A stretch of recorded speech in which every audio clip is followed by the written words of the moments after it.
Здравствуйте! В эфире новости, в студии Анжелика Мержоева. И коротко о главном. В школах Ингушетии будут ликвидированы трехсменки. Какие меры предпринимаются для решения данного вопроса? Впервые в России открылся самый крупный международный музыкальный форум в мире «ВОМАТ». В любой точке мира. Теперь национальная телерадиокомпания «Ингушетия» в мобильном приложении.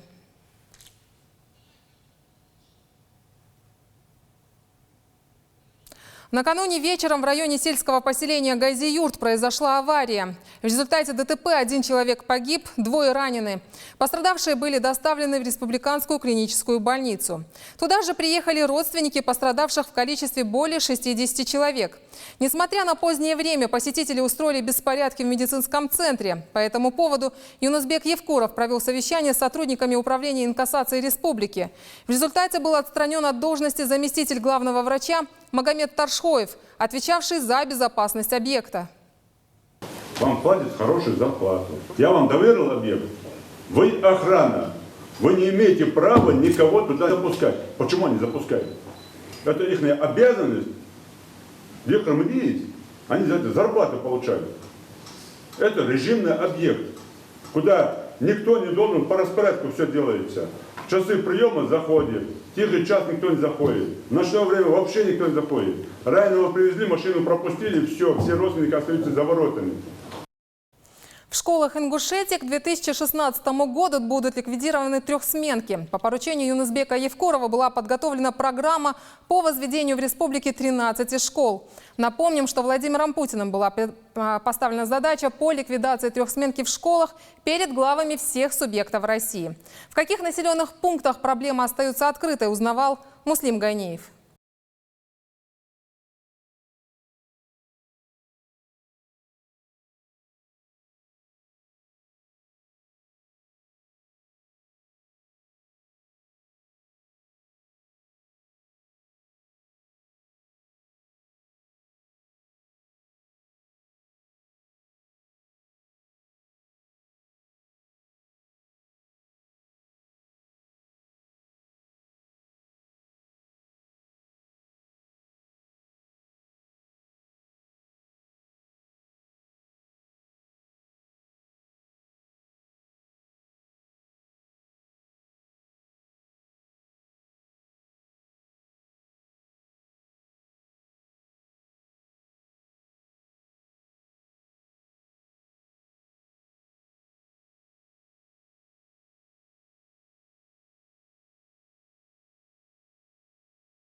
Ну, конечно же, мы готовы к началу строительства, тем более, что мы буквально недавно, месяц назад, сдали объект такого же назначения, школу селения Алхасты, и поэтому даже весь коллектив и, как сказать, все наши материальные ресурсы, средства, все, в принципе, есть в необходимом количестве и качестве, да, для того, чтобы начать это строительство. Помимо 13 школ в республике планируется к 2015 году построить около 25 детских садов. Строительство двух из них почти завершено. Новые дошкольные учреждения появятся практически во всех густонаселенных пунктах Ингушетии. Дальше строительство в городе Карабалаке, школу на 540 мест. И садик. На здании сейчас мы начинаем строить. Завтрашнего дня уже строить. С 2000 года мы работаем на рынке на строительном рынке. 40 с лишним объектов нами построено, больших и малых. Первоочередная задача Министерства образования Ингушетии на ближайшие 2 года – это ликвидация трехсменки. Однако в дальнейшей перспективе республика должна перейти на односменную систему образования и решить вопрос нехватки мест в дошкольных учреждениях. Для достижения этих целей до 2018 года в Ингушетии планируется построить около 100 школ и 200 детских садов. Муслим Ганиев, Сулумбек Аздоев, Новости 24. Мы приносим свои извинения за технический сбой. Продолжаем выпуск. В минувшую субботу в Сунжском районе Ингушетии произошел обрыв высоковольтной линии электропередач. В результате около 10 тысяч человек остались без электричества более чем на сутки. Как обстоят дела с восстановлением энергоснабжения в пострадавшем районе? В сюжете Магомеда Измайлова. Обрыв случился в результате падения дерева на высоковольтную линию электропередач. В результате обесточены оказались сельское поселение Галашки, Алкун, Мужичи и Даттых. Произошел обрыв линии 59, это подстанция Нестеровская, подстанция Первомайская. Значит, было повалено дерево, значит, обрыв между 121 и 122 опорами. И между 122 и 123 опорами тоже дерево замкнуло, значит, на проводах. Обрыв произошел в труднодоступном месте. Отсутствие подъездных путей и сложные погодные условия затрудняли проведение восстановительных работ. Линии были сложности, что не было проезда, и спецмеханизмы не могли проехать туда. И пришлось все это делать вручную. В ходе выяснения причин аварий было установлено, что падение дерева на высоковольтную линию произошло в результате браконьерской рубки леса местными жителями. Ущерб, какой нанесен лесному фонду, в том числе посчитать. Ущерб и по электричеству, сколько там уже вчера и сегодня потратили денег, и по лесному фонду. Все это должны понести вот эти браконьеры, так называемые. Глава республики потребовал принятия жестких мер в отношении лиц, ответственных за контроль над лесным фондом, а также поручил провести комплексную проверку всех лесопилок на предмет соблюдения норм и законов. Магомед Измайлов, Ильяс Ханиев, Новости 24. Подготовка к зимнему сезону для детских садов, школ и больниц начинается еще летом. Министерство образования Ингушетии проверяет школы республики на готовность к отопительному сезону. Все ли общеобразовательные учреждения готовы к началу холодов, выясняла Хава Султыгова. Совсем скоро наступят холода, и в помещениях без подачи тепла уже не обойтись. Особенно соблюдение температурного режима необходимо в образовательных учреждениях. Министерство образования Ингушетии проводит ревизию всех школ республики, проверяя их готовность к началу отопительного сезона. Как отметил главный специалист министерства Микаил Гадиев, на данный момент 80% школ готовы к холодам, а в остальных идут ремонтные работы. К 15 октября все котельные общеобразовательных учреждений будут введены в эксплуатацию. В школе номер 1 города Назрань до сих пор остро стояла проблема с подачей тепла. Старая система отопления не справлялась с нагрузкой, и ее пришлось заменить. А это котлы, в простонародье называемые огоньки, которые отапливали школу с 1985 года. Со временем, естественно, они износились и, по признанию директора школы, уже стали взрывоопасными. Из здания школы их теперь вынесли, а рядом построили новую современную котельную. Теперь все кардинально изменится. В соответствии со всеми нормами безопасности в 50 метрах от школы теперь находится новая котельная, которую уже опробовали в тестовом режиме, и, по словам котельщика школы, проблем с подачей тепла не возникло. В настоящее время находится новый модульный котельник, установленный для средней школы номер 1 города Назрань. Данный вид котельный производства итальянский модуль, который в прошлом году мы начали ставить в республике. В прошлом году установили в 2 школах. Это лицей города Назрань и гимназия Марем города Магас. Так как себя эта система оправдала, в этом году мы установили еще в 6 школах. Нареканий пока по работе котельных нет. По линии модернизации общеобразовательных учреждений такие же котельные установлены в школах Кантышева, Далакова, Карабулака и Магаса. А год назад аналогичная котельная была установлена в лицее города Назрань, и нареканий по обеспечению тепла не возникало. Значит, в былые годы, все предыдущие годы наше отопление зависело впрямую от гостиницы «Аса». У нас была одна общая котельная, и были большие проблемы. То одно крыло здания нашего плохо отапливалось, насосы плохо работали. В прошлом году нам построена отдельная котельная, и сразу все проблемы решились. Мы в прошлом году впервые зиму провели без проблем. Со слов специалистов Министерства образования Ингушетии, все общеобразовательные учреждения республики будут готовы к отопительному сезону. Хава Султыгова, Магомед Урусханов, Новости 24. Управление госавтоинспекции республики провело очередное рейдовое мероприятие по выявлению транспорта с заведомо подложными государственными регистрационными знаками. Водители, использовавшие фальшивые номера, привлекаются к административной ответственности. Они лишаются прав. Чаще всего нарушают правила молодые люди от 20 до 30 лет. Сотрудниками госавтоинспекции Республики Ингушетия за 9 месяцев текущего года задержано 76 автомобилей с подложенными государственными регистрационными знаками. Управление транспортным средством, подложенными государственными регистрационными знаками, наказывается лишение права управления от 6 месяцев до 1 года. В России открылся самый крупный музыкальный форум в мире – ВОМАТ. Организаторами мультикультурного фестиваля стали Фонд социальных проектов по сети «Кавказ» и продюсерская компания Green Wave.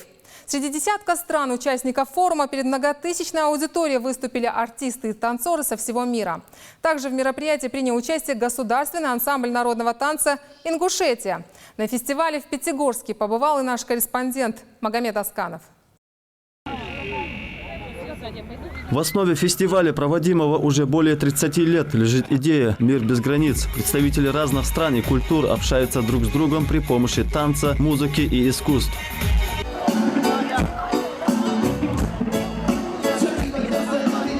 Фестиваль ВОМАТ занесен в Книгу рекордов Гиннесса как самый крупный музыкальный форум планеты. В разные годы в нем приняли участие несколько тысяч исполнителей из более чем 100 государств, а его зрителями стали порядка 1 миллиона человек.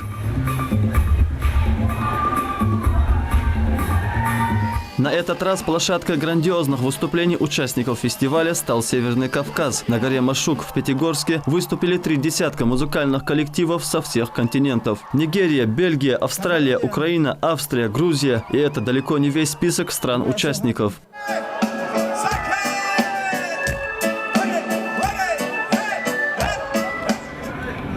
Вместе с концертной программой здесь представили и национальные ремесла. Гости из регионов России могли не только увидеть, но и научиться у мастеров шить куклы и валенки и многое другое. На самом красивом месте расположилась и выставочная лавка Ингушетии. Александр Хлопонин вместе с Юнусбеком Евкуровым оценили мастерство и умение наших кузнецов, специализирующегося на художественной ковке. А как вы это делаете? Расскажите. Ручная работа. Нет, как вы это делаете? Ковка горячая. А дома что? А дома свою корову что стоит? Мастерская. Мастерская у вас. Художественная работа, это работа для души, а так хлеб, вода, бытовые изделия, металла. Настоящий ингуш. Борет семью в одном стиле, а вот для души.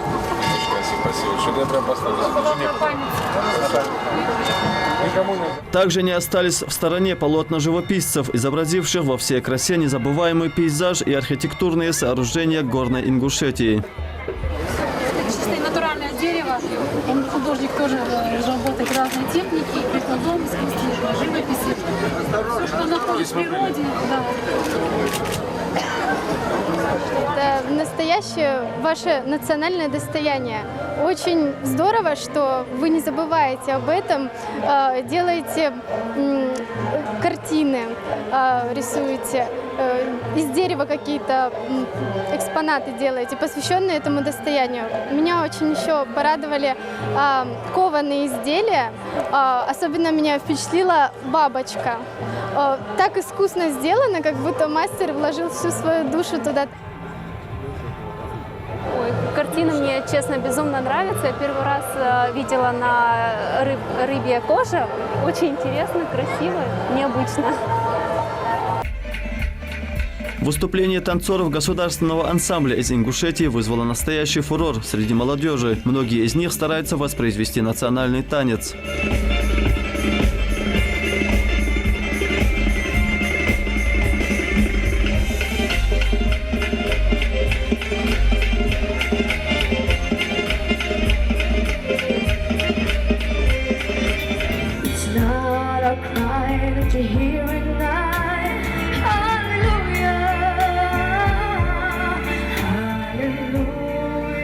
Всемирный фестиваль этнической музыки и танцев ВОМАТ Раша собрал десятки тысяч гостей со всех концов мира. Каждый из них нашел для себя что-то ценное в его уникальной и многожанровой культуре. Магомед Асканов, Ахмед Чербижев, Новости 24. «Доброта и милосердие» – так называется благотворительная акция, которую организовали учащиеся старших классов гимназии номер 1 города Карабулак. Подобное мероприятие ребята и их родители проводят не в первый раз. На благотворительном концерте побывала Индира Манкиева. Благотворительная акция под названием «Доброта и милосердие» прошла в гимназии Карабулака. Ученики собрали деньги для малоимущих учеников школы. Благотворительный концерт был подготовлен учащимися с 1 по 11 классов. Инесса Жаглина такие мероприятия проводит с 2002 года. И по ее словам, ребята всегда с радостью принимают в них участие. Она считает, что такие беседы нужно проводить как можно чаще и не только с детьми. Целью акции является сбор средств для малообеспеченных и многодетных семей, дети которых учатся у нас в гимназии. Вот весь этот фонд после проведения акции будет распределяться между малообеспеченными семьями. В мероприятии, подготовленном учениками, приняли участие не только родители и бывшие ученики, но и представители горсовета города Карабулак. Я считаю, это действительно очень хорошее, очень полезное и нужное мероприятие. Отрадно то, что это мероприятие подготовили дети, а также родители, которые пришли вместе с ними. Сегодня мы вкладываем детей, то необходимое, что нужно для детей, это милосердие, сочувствие, толерантность. Организаторы ставят перед собой задачу порадовать детей и оказать им социальную поддержку. Творите добрые дела, они обратно вернутся и в каждом сердце отзовутся. Творите добрые дела, не по одежде, по уму, всегда входящего встречайте и хлебом солью привечайте. Индира Манкиева, Магомед Дидигов, Новости 24. Национальная телерадиокомпания «Ингушетия» осваивает новые технологии. Теперь любой желающий может быть в курсе всех событий, происходящих в республике, благодаря приложению для мобильных операционных систем iOS и Android. Подробнее в следующем сюжете. Национальная телерадиокомпания «Ингушетия» – новый спутниковый телевизионный канал. С 31 мая 2013 года он начал свое круглосуточное вещание на спутнике «Триколор». В начале месяца техническая служба телеканала начала тестирование нового приложения для мобильных операционных систем iOS и Android. А уже с 19 сентября в открытом доступе каждый человек в любой точке мира может смотреть в прямом эфире канал «Ингушетия», установив одноименное приложение из iTunes и Google Play. Теперь любой желающий может быть в курсе всех событий, происходящих в республике. 19 числа мы презентовали официальное приложение «НТК Ингушетия», которое доступно для скачивания в App Store и Android маркете. Любой желающий может абсолютно бесплатно скачать себе и установить это приложение на планшетниках и в телефонах. Хава Султыгова, Ильяс Дасхоев, Новости 24. Сегодня отмечается Всемирный день без автомобиля, в который водителям предлагается хотя бы на один день отказаться от использования транспортных средств, потребляющих топливо. Жители нашей республики также не остались в стороне и провели свою акцию, приуроченную к этому дню. Подробности в сюжете Светланы Томовой. В современных условиях полностью отказаться от автомобиля нереально. В рамках акции автомобилистам предлагается на один день пересесть с личного автотранспорта на велосипед. Организаторы акции являются любители велоспорта. Они решили устроить велодемонстрацию, приуроченную сегодняшнему дню. Отметим, в нашей республике это первая акция. По инициативе любителей велоспорта мы в целях пропаганды здорового образа жизни и конкретно, чтобы как-то развивать у нас велоспорт, чтобы любителей покататься на велосипедах стало побольше, решили провести такую, скажем так, пропагандистскую акцию. Участники акции говорят о том, что готовы на день отказаться от автомобиля. Самому маленькому велосипедисту 9 лет. Басир говорит о том, что ему почаще хотелось покататься по большой дороге, ведь он впервые так смело выехал на нее. Правда, в сопровождении сотрудников ДПС. Я приехал с папой, мне здесь очень нравится, я еще здесь приду. Участники акции «Пропаганда здорового образа жизни» считают, что каждый водитель должен вносить свой вклад в общее дело. Большое количество машин – проблема не только крупных городов, ведь автотранспорт разрушает и биосферу планеты, и самого человека. Светлана Томова, Анзор Чехкиев, Новости 24. В южной столице Казахстана Алматы прошли 3-е Евразийские игры среди юношей и девушек. В них приняли участие более 1000 спортсменов из 5 стран мира. Кто представил Ингушетию в престижных играх, узнавала Хадия Адельбиева. В составе сборной России в соревнованиях приняли участие представители Ингушетии. Это дзюдоисты Исмаил Чесыгов и Магомед Кузиков. Оба спортсмена завоевали золотые медали. Магомед тренируется с самого детства. Дзюдо стал смыслом жизни молодых людей. И к каждому соревнованию они готовятся ответственно. Мы приехали с Евразийских игр. Я провел 3 схватки. Ребята были не слабые, но тем не менее мы готовились с тренерами, и нам удалось успешно побороться и выиграть. Я готовился, стремился туда. Я верю, что выиграю с помощью Всевышнего. Магомед и Исмаил тренируются у Ахмеда Чехкиева, который настраивал ребят только на победу. К этим соревнованиям мы готовились с начала года. Это после чемпионата первенства России, когда наши мальчики попали в сборную России. И у нас пошла вот этот Кубки России, Олимпийский фестиваль. И вот сейчас последний этап у нас был Азиатские игры. Необходимо отметить, российская сборная вернулась из Алматы с первым общекомандным местом. В копилке сборной 24 золотых, 14 серебряных и 4 бронзовых медалей. Для наших дзюдоистов эти награды не первые, но каждая новая победа – это стимул двигаться вперед. Хадия Дельбиева, Муса Хамхоев, Новости 24. Это были все новости к этому часу. Оставайтесь с нами.